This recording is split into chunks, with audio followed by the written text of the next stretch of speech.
모든 공동체를 이끌어 나가는 그곳에는 지도자들이 있습니다.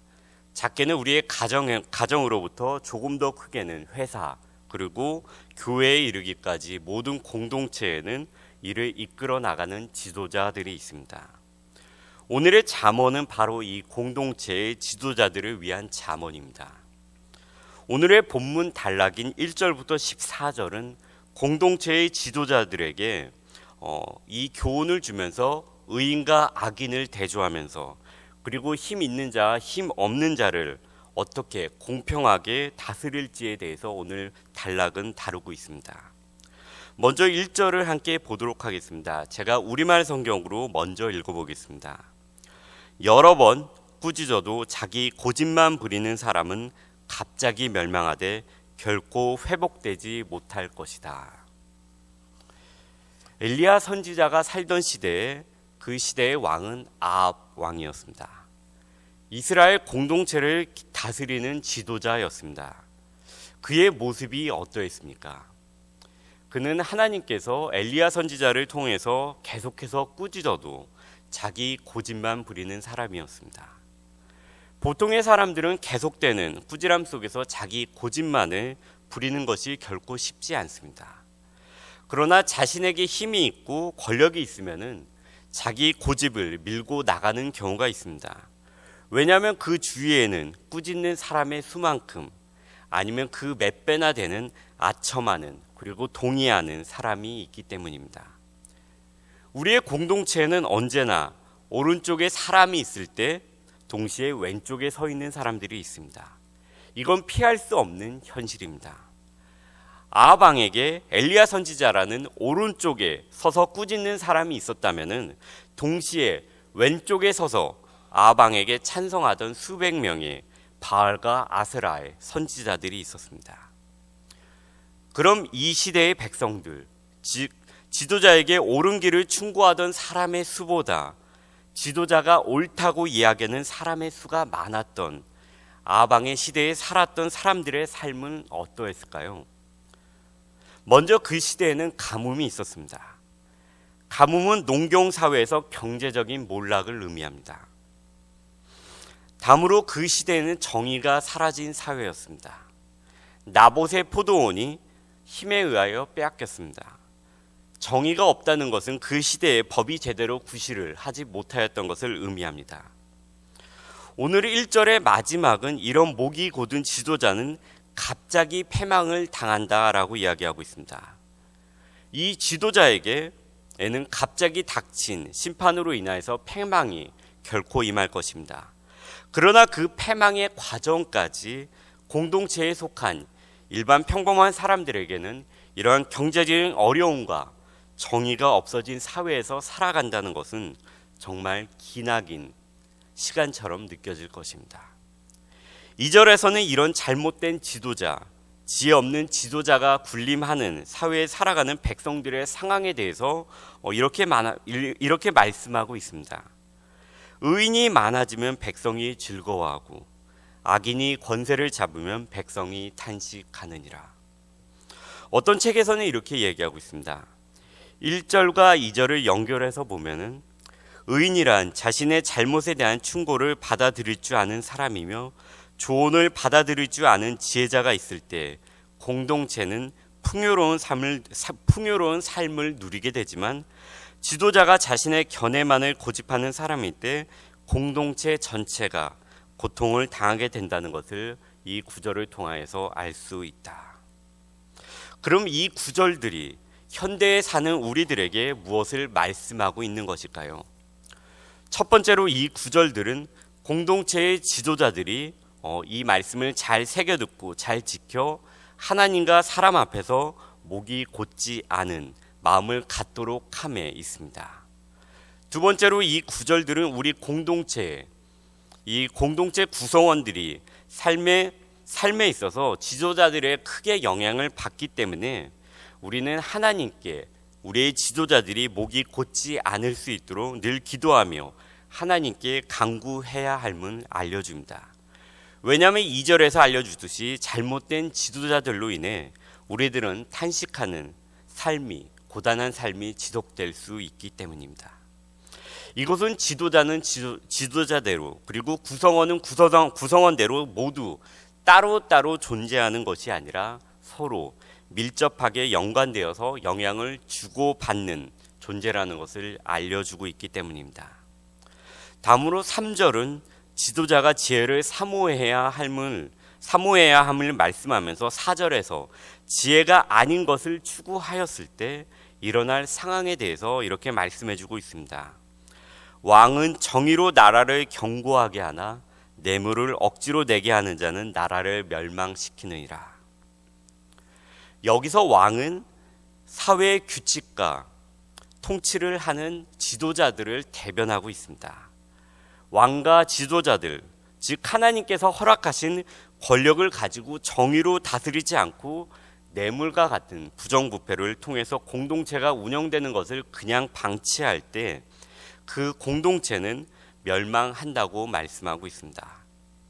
이곳에서 뇌물은 실제로 사람과 사람 사이에 주고받는 뇌물을 의미하기도 합니다. 그것뿐만이 아니라 사회 내에서 통용되는 모든 부도덕, 정의와 공평이 없는 모든 것들을 대표해서 오늘 본문은 말씀하고 있습니다.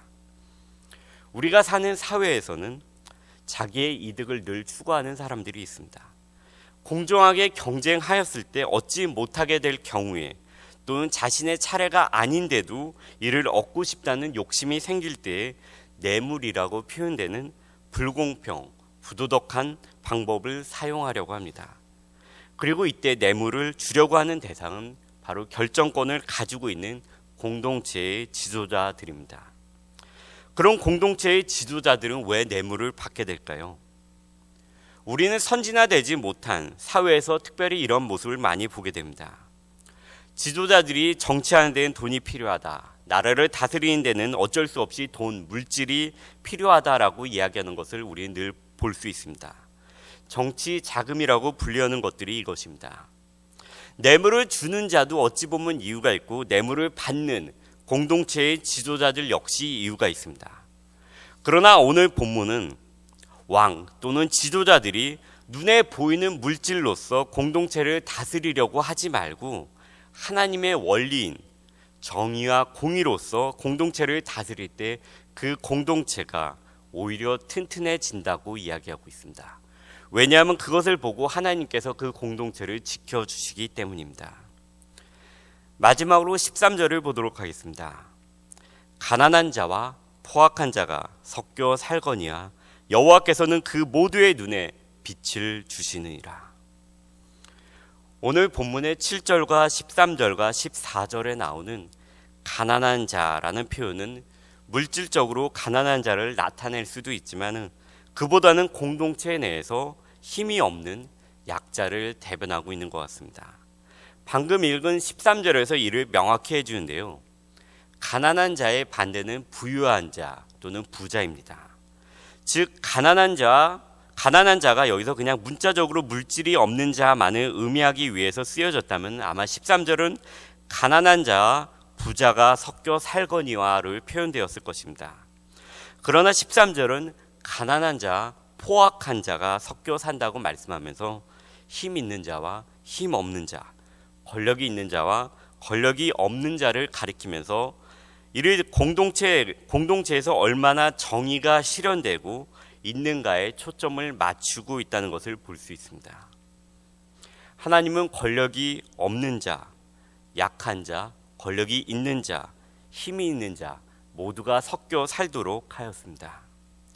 그러나 이 모든 사람에게 빛으로 대표되는 모든 인간에게 꼭 필요한 것들을 이 두 부류의 사람들에게 하나님께서 공평하게 제공해 주신다고 말씀하고 있습니다.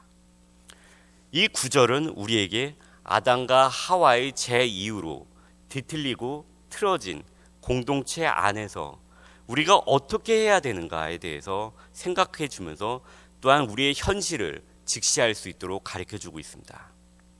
우리가 살고 있는 이 공동체는 천사만 살고 있는 곳이 아닙니다. 모든 것이 정의와 공평으로 이루어지는 곳도 아닙니다.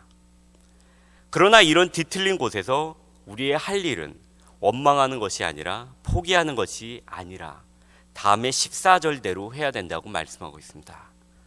왕이 가난한 자를 성실히 신원하면 그의 왕위가 견고하리라. 여기서 왕은 지도자를, 그리고 가난한 자는 공동체 내에서 힘이 없고 소외된 자들을 은유적으로 가리키고 있습니다. 가난하고 힘이 없는 자들, 소외된 자들은 공동체가 완전히 정의와 공의로 가득 차 있지 않을 경우에는 죄라는 것을 가지고 있고 욕심이라는 자신의 탐심을 가지고 있는 사람이 살고 있는 이 세상에서는 늘 이리 치이고 저리 치일 수밖에 없는 존재가 힘이 없는 존재들입니다. 그래서 이런 사람들이 지도자들에게 도와달라고 하거나 억울한 일에 대해서 이야기했을 때 지도자들은 공동체 내에서 비중이 없고 그냥 대충 대해도 그들의 불평이나 불만으로 인해서 공동체가 힘들어지지도 않고 영향을 받지도 않는 존재이기에 그들의 억울함과 어려움에 대해서 대충 넘어갈 수 있습니다. 영향력이 있고 힘이 있는 자들에 비해서 문제 해결에 시간을 덜 쏟을 수 있습니다. 우리가 실제로 인생을 살아오면서 공동체 내에서 경험하는 것 중에 하나는 실제로 약하고 영향력이 없고 목소리를 내지 못하는 구성원들에게 지도자들이 성의 있게 문제를 해결해 주지 않아도 공동체는 사실 별 무리 없이 돌아간다는 것입니다. 아마 모두들 경험해 보셨을 것입니다. 어떨 때는 내가 그 공동체의 지도자로서, 어떨 때는 그냥 방주자로서, 어떨 때는 그 약자가 되어서 모두 다 경험해 보셨을 것입니다. 똑같은 문제에 대해서 두 사람의 이의를 제기하였을 때 우리는 영향력 있고 공동체의 파급과 시끄러움을 가져올 수 있는 사람의 문제를 먼저 해결하려고 하고, 두 문제가 부딪혔을 때 힘이 없는 사람에게 양보하라고 이야기하는 것을 제가 직접 하기도 하고 또한 우리가 하기도 하고 또한 경험하기도 하였습니다. 단기적으로 보게 되면은 이것이 현명하고 지혜롭고 무리 없이 공동체를 잘 이끌어가는 것처럼 보일 수도 있습니다. 공동체가 당장 시끄러워지지 않고 약자는 늘 경험해 왔기에 또 금방 포기하며 수긍합니다. 오늘 본문은 왕이, 즉 지도자가 가난한 자를 성실히 신원하면, 그냥 신원이 아니고 성실입니다. 성실히 신원하면 그의 왕위가 견고해질 것이라고 이야기하고 있습니다. 이 잠언은 일반 사회, 공동체의 성공의 비결과 전혀 반대되게 운영을 하라고 이야기하고 있습니다. 그 이유는 하나님께서 왕위 또는 지도력, 공동체의 존속을 결정하시는 분이시기 때문입니다. 이 구절은 간접적으로 하나님이 이 공동체를 뒤에서 떠받들고 그 원리를 지탱해 주신다고 우리에게 말씀해 주고 있습니다. 이 모든 것이 결코 쉽지 않습니다. 어느 공동체든지 반대되는 두 부류의 사람들이 존재하기 때문입니다. 그렇기 때문에 쉽지 않습니다. 그러나 하나님께서 결국에 사용하시고 유지시키는 공동체와 지도자의 모습은 정의와 공평입니다. 우리 교회와 그리고 모든 교회 공동체 내에서 사회의 성공 요인인 번영 논리와 모습이 그대로 들어와서 교회라는 공동체를 번영시키고 화려하게 보이기 위해서 오염시키는 이때에 정의와 공평이라는 하나님의 가치를 힘들어도 추구하려고 노력하는 저를 포함한 우리 공동체와 모든 구성원이 되었으면 좋겠습니다.